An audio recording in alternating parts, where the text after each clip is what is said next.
Hi, I'm Maria Serrano. My name is Gil Serrano.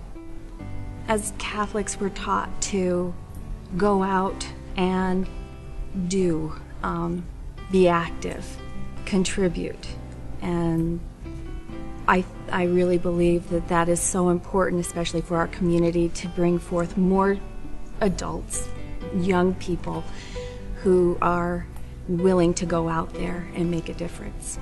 And the more that we step forward and go out of our comfort zone and do these things, the more you discover about yourself, the more you discover about God's love, and the more you discover about everyone around you in your church and your parish. And I've built such good bonds here. We're a pretty active family. I'm not saying that we're 100%, but I think we put the time in and I think it's worthwhile. For example, raising money for this church that I worked on, and my wife in teaching, and our further involvement beyond. I mean, many people go to church Sundays, they pray, they're good Catholics, good Christians, that's okay. But I want them to think that we're a little further than that.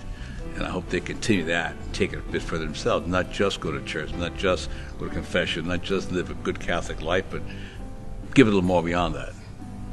We'll tell each other, well, you know, we're Catholics, you know, that's the right thing to do. And many times we get tested by things we don't really want to do, but we know it's a Christian thing to do. And I think it helps that we have that, and we bring it up a lot about what would God do, what would a good Catholic do in a situation like this. We don't feel like doing it, but you know it's the right thing to do. When I was growing up, my grandmother took on the responsibility of seeing to it that I went to church on Sundays. It just felt so beautiful to me as a child and made me feel like I belonged to something bigger even than my family. I feel like faith is something that connects everybody. It brings everybody together. And the Catholic Church, it's a home. And I have my sister and brother, but I also have my sisters and brothers here that I know I can rely on, I can talk to. And building a relationship outside of just that family boundary is really nice. And I feel like when you bring that to a next generation, you're really giving them something amazing, and it's a true blessing. I guess, and this may be off the subject, but I've been to a lot of funerals. Mm-hmm. As you get older, you lose people. And I went to a visitation for a funeral yesterday, as a matter of fact, and the people involved were good Catholics in Alaska, long-time Catholics. So they were, it was a Catholic funeral, and I was telling them, I said, look, your mother and father lived such great lives. They were good Catholics. They were good people. Everything about them was great. And you guys the father passed away 18 months ago. The mother passed away last week. But they were an exemplary group of people, and they were good Catholics, so had been. And so I told the kids, I said, you guys have to just carry on, because you have the example of your mother and father were good people. Do the same. You know, leave something behind that people can be proud of, because their parents did. I'm hoping that gets passed on, that these kids can see what lives their parents had, and they're both gone, but they now can take the torch and move forward. The example that I hope my children take away from my being active in the church is we all have a gift to give. Being a teenager, a lot of the times the weekend is the only thing you think about. And for me, along with that weekend, now I've developed a relationship with these fourth graders.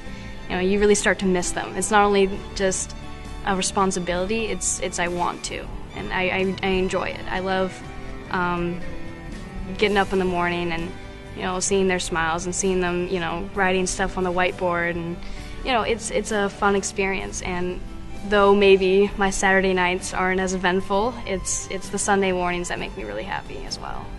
My hope for all of my children, as they leave my nest and go into the world, that they stay within the faith for their own spiritual solid,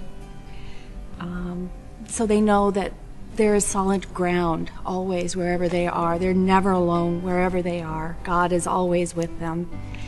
And anywhere that you go, there's always a church you can go to. There's always Mass you can attend. There's always work, God's work, to be done wherever you go. That's my hope for them. You know, when I'm 18 and I'm out of the house, I feel like church will be that one place where I'll feel at home. And, you know, it'll bring me back to moments when I was younger and with my parents. And I think that'll bring me some more stability in my life. And it's just more of a ground to be on. And I think it'll be a very securing feeling, even when I'm out. Our faith brings us together and makes us stronger when the outside world gets kind of crazy. Mm-hmm. I know that the faith is brought down from even further out than my grandmother. I know my great-grandmother took my grandmother to church, and she took me, and she took my father, and I take them, and I hope to take her children, and I hope she will take her grandchildren. Someday with grandkids, I'd love to see the day where different kids, grandkids are out two together, back and forth. You know, we have a real mess trying to keep them quiet. To think that this tradition, this faith that my mom's going to share with my kids one day, that I'll pass down to them, is just, it's a weird feeling, but it's cool, it's special. So I think it's a really special thing. Join me. Join me. Join me Help carry the faith into the next generation.